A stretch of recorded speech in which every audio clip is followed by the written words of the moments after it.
Beredar rekaman yang menunjukkan kapal Rusia dihancurkan oleh rudal. Rekamannya ramai beredar di media sosial pada Selasa, 10 Mei 2022.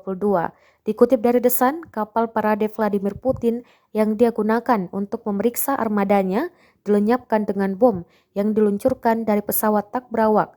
Demikian diklaim.